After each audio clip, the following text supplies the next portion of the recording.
ایوب علیہ السلام بہت مالدار تھے، جائیدادیں، زمینیں، باغات، اونٹوں کے ریوڑ، بھیڑ بکریوں کے، گایوں کے، لیکن خود بہت بڑے عبادت گزار تھے۔ اللہ تعالیٰ ان کی عبادت پر فخر کرتے تھے۔ تو شیطان نے کہا اتنی مال و دولت کسی کو بھی آپ دے تو وہ عبادت تو کرے گا۔ حق تعالیٰ نے کہا اگر مال و دولت چھین لی جائے تب بھی عبادت کرے گا۔ چنانچہ حضرت ایوب علیہ السلام پر امتحان آیا، مال و دولت، خزانے اور باغات سب ختم ہو گئے، تکلیف اور مسکنت کی زندگی گزارتے تھے۔ کہتے ہیں اسی دوران سحری کے وقت حضرت اللہ اللہ کرتے تھے، زبان موٹی ہو گئی اور اللہ اللہ نہ ہو سکا۔ اس وقت آپ رو پڑے، رب انی مسنی الضر، اے پروردگار واقعی مجھے تکلیفیں پہنچی، وانت ارحم الراحمین، فاستجبنا لہ، ہم نے ان کی دعا قبول کی، فکشفنا ما بہ من ضر، پر دور کر دیا اس سے وہ جو تکلیفیں تھی، وآتیناہ اہلہ، دے دیا ان کو اہل و عیال، ومثلہم معہم، اتنا اور، رحمتا من عندنا، یہ رحمت تھی ہماری، وذکرى للعابدین، اور نصیحت عبادت گزاروں کے لیے۔ جو اولاد بیویاں مر چکی تھی وہ زندہ ہوئی، بعید نہیں ہے قدرت الہیہ میں۔ اور یا یہ کہ اللہ تعالیٰ نے صحت دی اور حضرت کی شادیاں ہوئی اور بچے ہو گئے۔ ایک شخص تھا ایوب نام کا، تو 1 سال اس کی والدہ فوت ہو گئی، اگلے سال اس کی بھینس مر گئی۔ دیہاتوں میں لوگوں کے یہاں بھینس مر جانا بڑا سانحہ ہے، پورے خاندان کی جائیداد ہوتی ہے۔ پھر اس کا ایک بیٹا فوت ہوا، پھر ایک بیٹی مر گئی، تو وہ رات کے 3 بجے اپنے مکان کی چھت پہ چڑھا اور زور زور سے کہا کہ اے خدا، اے اللہ، یہ تم نے مجھے کیا سمجھ رکھا ہے؟ میں کو ایوب صابر ہوں جو مصیبتیں بھیج رہے ہیں؟ میں تو ایوب جولاہا ہوں۔ سارا محلہ جمع ہو گیا کہ ایوب جولاہا چھت پہ چڑھا ہے، اللہ تعالیٰ سے کلام ہو رہا ہے۔ وہاں کے لوگ کہتے ہیں کہ اس کے بعد 15-20 سال تک کوئی سانحہ ان کا نہیں ہوا، اللہ سنتا ہے۔ وَإِسْمَاعِيلَ وَإِدْرِيسَ وَذَا الْكِفْلِ، اور حضرت اسماعیل و ادریس و ذا الکفل کل من الصابرین، سب جمنے والے تھے، یعنی اللہ کے دین پر استقامت کرنے والے۔ ذا الکفل یہ بھی اسرائیل کے ایک پیغمبر تھے، کسی کی ضمانت کی تھی اور وہ آئے نہیں، سزا کاٹنے کے لیے موت قبول کر چکے تھے، اتنے میں وہ آ گیا۔ مولانا مناظر حسن گیلانی بڑے بزرگ عالم دیوبند کے گزرے، حضرت نانوتوی کے شاگرد ہے۔ انہوں نے ذا الکفل کا معنی کیا ہے گوتم بدھ، مہاتما گوتم بدھ۔ یہ عیسیٰ علیہ السلام سے 2300 سال پہلے گزرا ہے، چین میں رہا ہے، جاپان میں رہا ہے، ہندوستان میں رہا ہے۔ جہاں گیا ہے وہاں ایک شہر آباد کیا اور اس کا نام رکھا تھا متحرا، پاک لوگوں کے رہنے کے لیے۔ بعد میں وہ مترائے ثوابی، مترائے ہند، کئی مترے ہو گئے۔ مترا اصل میں تھا متحرا۔ اور اس شخص نے کہا ہے کہ ان قریب مکہ میں سورج طلوع ہوگا، جب اس کی شعاعیں پہنچے تو تم اس میں بیٹھ جاؤ، مجھے چھوڑ دو۔ اس لیے بعض لوگوں نے اس کو پیغمبر کہا ہے، لیکن افسوس کہ 2 باتیں اس کی ایک ایسی ہے، ایک تو وہ لباس زیب تن نہیں کرتا تھا، ننگا رہتا تھا، ان کے مذہب کے لوگ اب بھی ننگے ہیں، اور دوسرا یہ کہ وہ کسی طرح ذبیحہ کے قائل نہیں تھے قربانی کا۔ یہ 2 باتیں ان کی ایسی ہے جو ان کو نبوت کی صف سے نکال رہی ہے۔ ونوحًا اور ان سے پہلے حضرت نوح اذ نادى من قبل جب آواز دی پہلے فاستجبنا له ہم نے ان کو قبول کیا فنجیناه واهله من الكرب العظیم بس بچایا ان کو اور ان کے ماننے والوں کو بہت بڑی تکلیف سے ونصرناه من القوم الذين كذبوا بآياتنا اور ہم نے مدد کی ان کی اس قوم کے مقابلے میں جنہوں نے تکذیب کی ہماری آیتوں کی انہم کانوا قوم سوء یہ بھی ناکارہ لوگ تھے فاغرقناہم اجمعین پر ڈبو دیا سب کو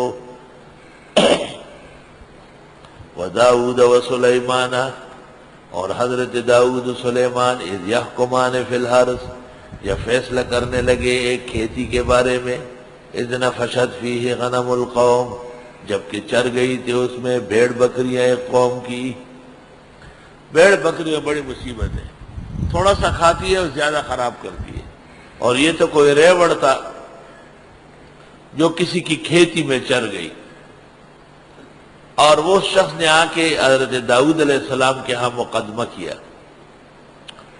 داؤد علیہ السلام نے یہ فیصلہ کیا کہ بھیڑ بکریاں کھیتی والا رکھ لے اور اس کا نقصان ہوا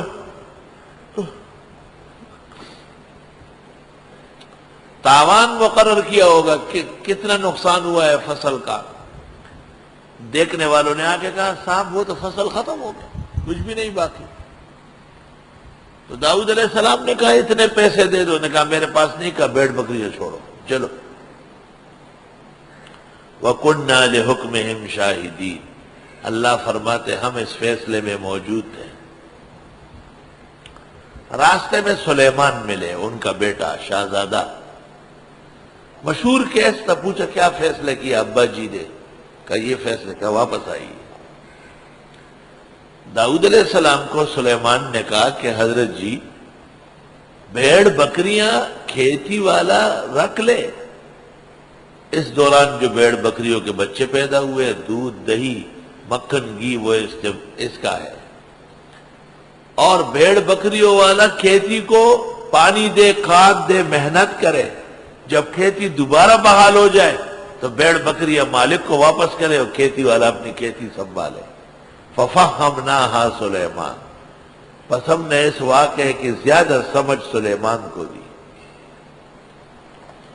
وَكُلًّا آتَيْنَا حُكْمًا وَعِلْمًا اور ہر ایک کو ہم دے چکے تھے قوت فیصلہ اور علم نبوت وَسَخَّرْنَا مَعَ دَاؤُودَ الْجِبَالَ اور ہم نے کام میں لگائے داؤد علیہ السلام کے پہاڑ جو سب بہنا تسبیح کرتے تھے وَالطَّيْرُ اور پرندے بھی وَكُنَّا فَاعِلِينَ اور ہم سب کچھ کرنے والے اس فیصلے میں حضرت سلیمان زیادہ فہیم ثابت ہوئے لیکن اس کا مطلب یہ نہیں کہ داؤد کا فیصلہ غلط تھا وَكُلًّا آتَيْنَا حُكْمًا وَعِلْمًا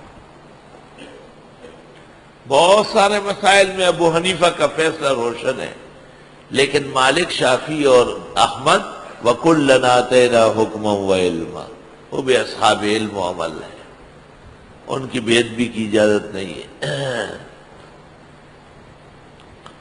اور حضرت داؤد علیہ السلام کی ایک اور کرامت بیان کی کہ وہ جب تو زبور پڑھتے تو پہاڑ اور پرندے آواز میں آواز ملاتے وَعَلَّمْنَاهُ اور ہم نے سکھایا ان کو صنعتاً کاریگری لبوس لکم تمہارے لباس بنانے کی لِتُحْصِنَكُم مِّن بَأْسِكُمْ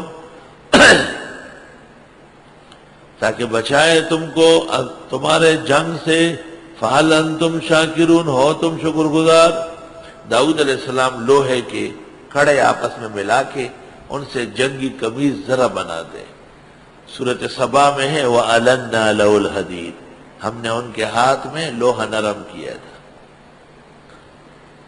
اور یہ صنعت و کاریگری ان کے پاس تھی کہ وہ میدان جنگ کے لیے زرے بناتے تھے اور وہ زرے بیچ کے وہی کھاتے تھے اور بچوں کو کھلاتے وَلِسُلَيْمَانَ الرِّيحَ عَاصِفَةً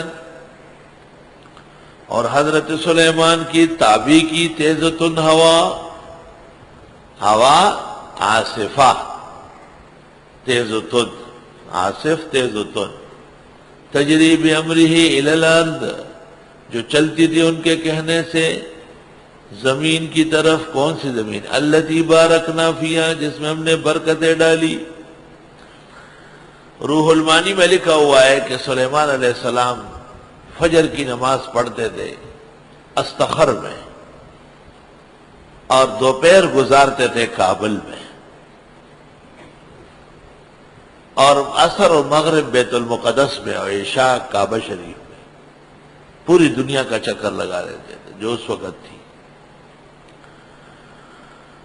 تفسیر روح المانی میں اس جگہ یہ بھی لکھا ہے والعجب من اہل لندن، لندن والوں پر تعجب ہے کہ انہوں نے جہاز بنایا. شروع میں اس میں بخارات ہوتی تھی، پھر غلط بات یہ کہا کہ یہ کبھی بھی نہیں اڑ سکے گا، وہ اڑ رہا ہے. وَلِسُلَيْمَانَ الرِّيحَ عَاصِفَةً، اور حضرت سلیمان کے تابع کی تیز و تند ہوا. تجری بامرہ الی الارض التی بارکنا فیہا، کہ چل رہی تھی ان کے حکم پر اس سرزمین کی طرف جس میں ہم نے برکتیں دی. وَكُنَّا بِكُلِّ شَيْءٍ عَالِمِينَ، اور ہم ہر چیز کے جاننے والے ہیں. وَمِنَ الشَّيَاطِينِ مَن يَغُوصُونَ لَهُ، اور شیطانوں میں سے بعض وہ جو غوطے کھاتے تھے حضرت کے لیے. جنات سمندر میں غوطے کھاتے تھے. وَيَعْمَلُونَ عَمَلًا دُونَ ذَلِكَ، اور کام کرتے تھے کام اس کے علاوہ بھی. وَكُنَّا لَهُمْ حَافِظِينَ، اور ہم ان کو ڈوبنے سے بچا رہے تھے.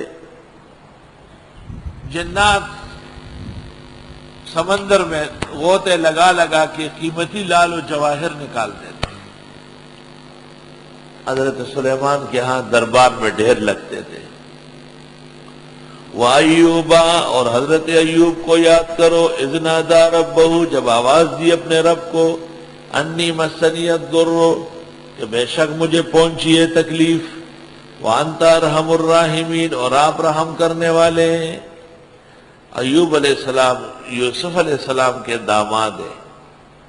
زلیخا سے ان کی جو بیٹی تھی رحمت، اس کی شادی ایوب علیہ السلام سے ہوئی. روح المانی پارہ 13 صفحہ 63.